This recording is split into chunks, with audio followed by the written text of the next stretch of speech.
Ah, sports is a hell of a thing where anything can happen.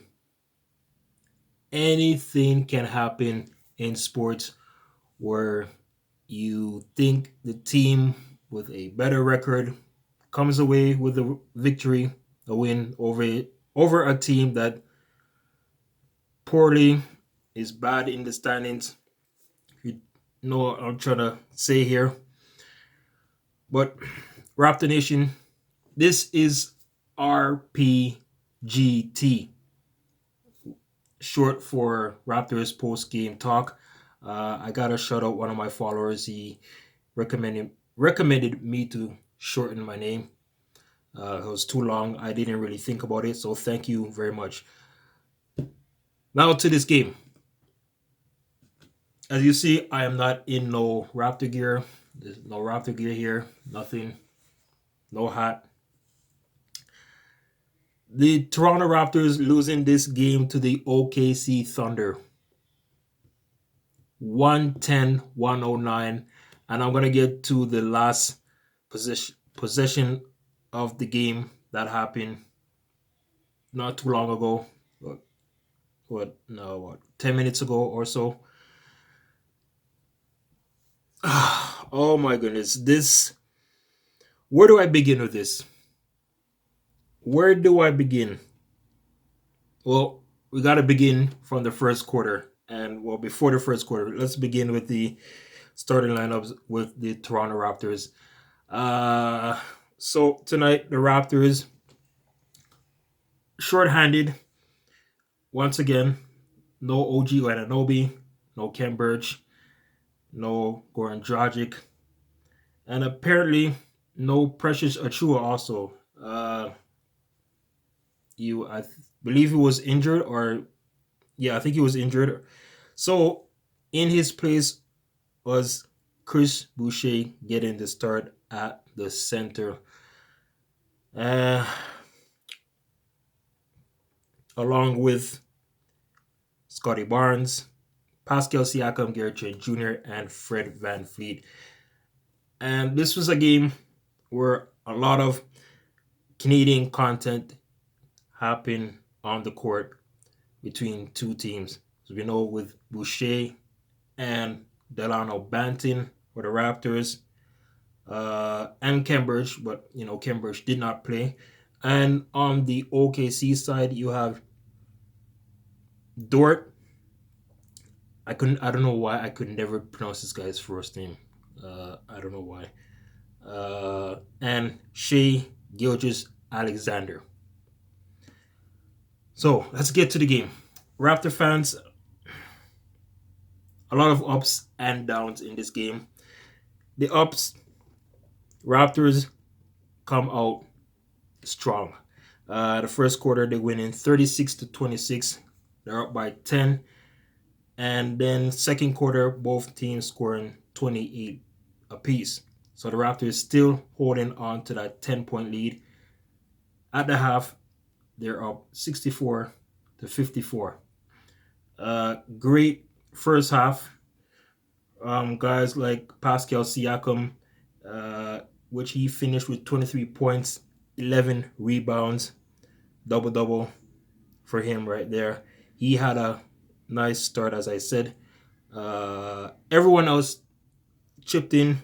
First quarter, they're finding their ways, scoring in the paint, and even tonight with no big center, it was going to be a challenge for this Raptor team, knowing how would they get paint score buckets in the paint. But the first half, they moved the ball around, finding the open guys, and they were hitting their shots in that quarter, in the first half, I should say. Now,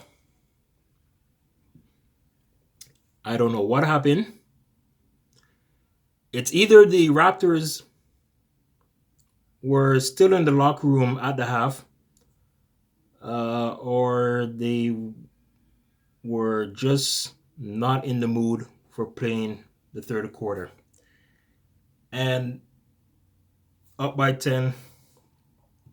The OKC Thunder, the same OKC Thunder team that lost by 73 points to the Memphis Grizzlies. They bounced back. They beat Detroit a few nights ago. Well, apparently the third quarter was a different quarter for both teams. OKC scoring 33 points in that quarter, and the Raptors only scored 12. 12 lousy points by the Toronto Raptors. I don't know what went on. The Raptors were sleeping. They couldn't make any shots. They were just not in it. Just not in it, right? And now, the fourth quarter. This is where the excitement happened in this fourth quarter. And as I said, basketball is a game of runs. And despite only scoring 12 in the third quarter for the Raptors, 33 by the Thunder, well, the Raptors scored 33 in the fourth, Thunder 23. But it would have been 35. It would have been 35 and a game winner by the Toronto Raptors.